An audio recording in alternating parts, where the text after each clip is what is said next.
nas urnas eletrônicas no primeiro e segundo turnos das eleições brasileiras.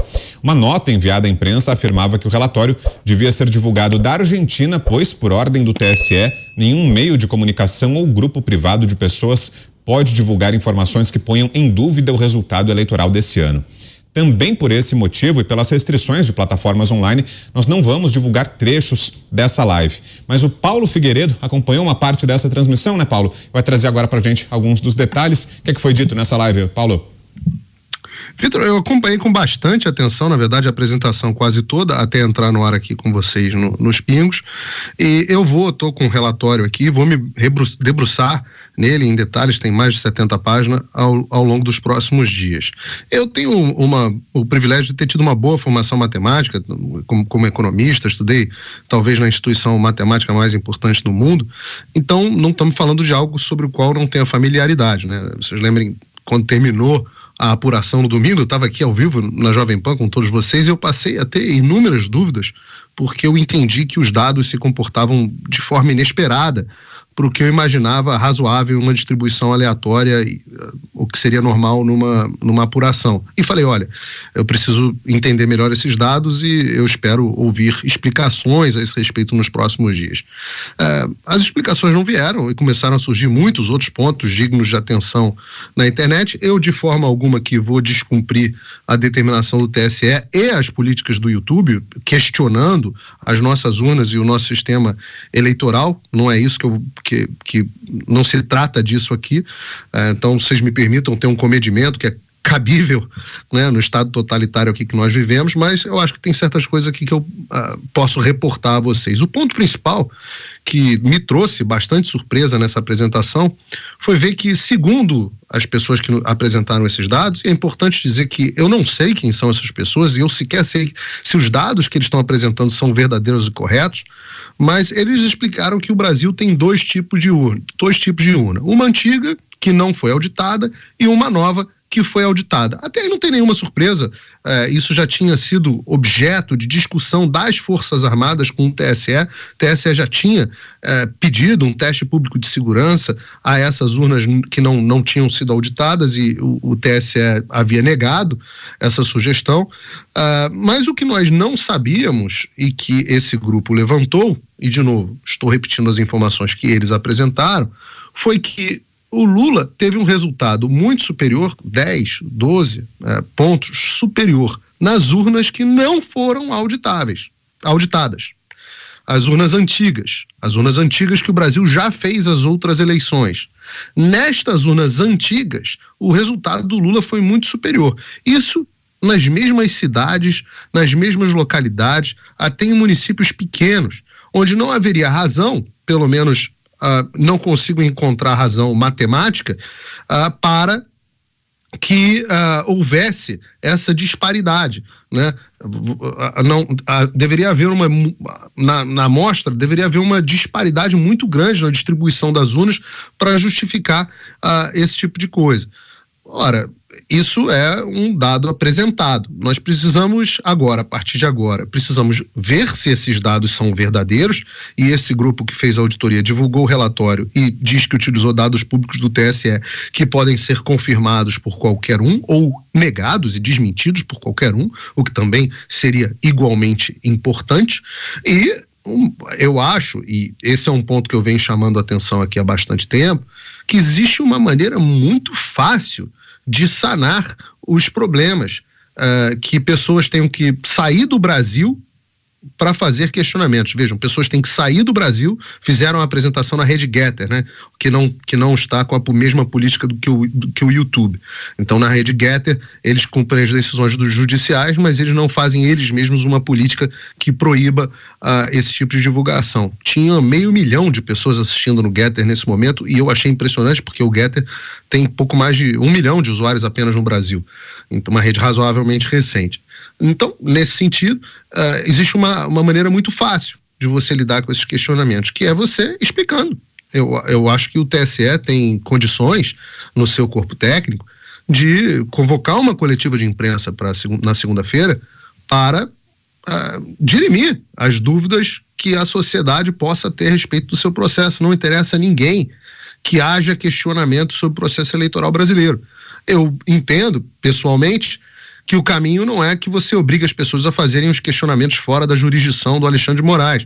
Eu entendo que o questionamento não é você censurar, a solução para o questionamento não é você censurar as pessoas, é simplesmente você responder aos questionamentos e mostrar, olha, nós não temos nada a temer, inclusive aqui não temos nada a esconder, essa disparidade é explicada por esse motivo, eu realmente não consigo imaginar qual seja, mas eles devem saber, tem informações que eu não tenho. Uma vez que eles possam apresentar esse questionamento, eu acho que tranquiliza a sociedade brasileira. Há uma expectativa de que na segunda-feira o Ministério da Defesa apresente o seu relatório. Ao que eu pude apurar até agora, o relatório do Ministério da Defesa apresenta inconsistências, na opinião do Ministério da Defesa, muito similares, além de outras, de novo, apenas rumores que eu apurei das pessoas que tiveram acesso ao relatório, não tenho como confirmar.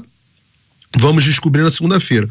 O fato é que a hashtag Brazil was stolen, né? Que hashtag Brazil was stolen, Brasil com Z, virou trending topics no mundo inteiro. Inclusive agora eu estou aqui olhando o nosso chat, Brazil was stolen, que significa Brasil foi roubado, se tornou trending topics mundial. Vamos esperar, eu acho que esse é um momento onde as pessoas não devem se precipitar, as pessoas devem aguardar e ao posicionamento das nossas autoridades, que certamente vão ter uma explicação bastante razoável. Eu só espero, mais uma vez, Vitor, que as autoridades, em vez de simplesmente fazerem como fizeram com o Radiolão, que foi jogar para debaixo do tapete, dizer que aquilo não valia de nada e não explicar a razão, dizerem que não tinha nada a ver com isso, eu espero que as autoridades sigam o caminho republicano, o caminho de explicar ao público que o processo eleitoral que nós tivemos foi sim liso e que essas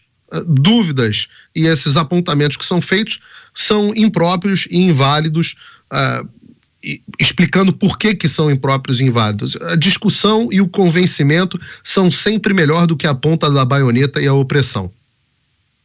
Passo para você, Ana, mas antes eu sublinho, reitero essa ressalva que fez agora o Paulo. É um tema que é objeto de uma forte restrição, de um cerco do Tribunal Superior Eleitoral, do próprio YouTube, que é por onde a gente está transmitindo o programa, e é por isso que a gente se cerca de todos esses cuidados na abordagem desse tema. Mas está contigo então, Ana, seu comentário. Eu vou fazer um comentário rápido, Vitor. Acho que o Paulo já fez todo, né, o en passant que foi essa live. Eu não pude assistir tudo, mas até onde eu assisti, Vitor, muito do que foi mostrado ali são dados públicos que você pode, inclusive, baixar diretamente do site do TSE. Curiosamente, eu entrei agora no site do TSE, onde você encontra os dados abertos, né, e os boletins de urna, e o site está fora do ar. Mandei uma mensagem para uma pessoa no Brasil, veja se aí também está fora do ar. Também está fora do ar. Deve ser algum problema técnico que eles devem estar atualizando, enfim. Agora, a questão aqui é que o establishment, o consórcio, né, o conglomerado judiciário, STF / TSE, imprensa, partidos de oposição, eles sufocaram o debate público nos últimos 2 anos no Brasil. Não podemos falar de vacinas, não podemos questionar, porque todo mundo tinha dúvida. As vacinas, por exemplo, elas foram ditas aí que quem tomasse a vacina não se contaminaria e não transmitiria o vírus. Hoje nós sabemos que não é isso, e o próprio Anthony Fauci aqui nos Estados Unidos admite. A própria Rochelle Walensky, que é a diretora do CDC, admite realmente quem toma a vacina pode transmitir e pode ser contaminado. E isso foi cerceado. Não podemos falar das fraudes, das possíveis fraudes, com grandes evidências e diferentes evidências em vários estados da eleição presidencial aqui nos Estados Unidos. Isso num contexto global. Mas no Brasil nós tivemos também a caneta do judiciário. Vocês não podem falar sobre urnas. Houve interferência do judiciário no próprio debate correto das nossas casas legislativas sobre um processo maior em relação à lisura, uma melhora do nosso processo eleitoral. Isso também foi sufocado. Agora, os resultados das eleições também estão sendo sufocados, né? O debate em si. O questionamento e o perigo é esse, Vitor, é a censura. Nós não podemos sequer falar durante a campanha presidencial de fatos que aconteceram, que estão aí recheando páginas e páginas da história do mundo. A própria relação do Partido dos Trabalhadores com ditadores da América Latina, com ditadores da África, isso não é nenhum segredo de justiça. Tudo está documentado, isso foi cerceado. Houve uma censura prévia em cima de um documentário que sequer foi lançado. Não podemos adjetivar o que estava na boca do povo, o que sabemos que de fato acontece. Ouvimos do senhor ministro Alexandre de Moraes nenhum voto que, apesar das premissas verdadeiras, eles iam ter que censurar para que o povo não concluísse conclusões falsas, ou seja, conclusões que eles não queriam que fossem tiradas.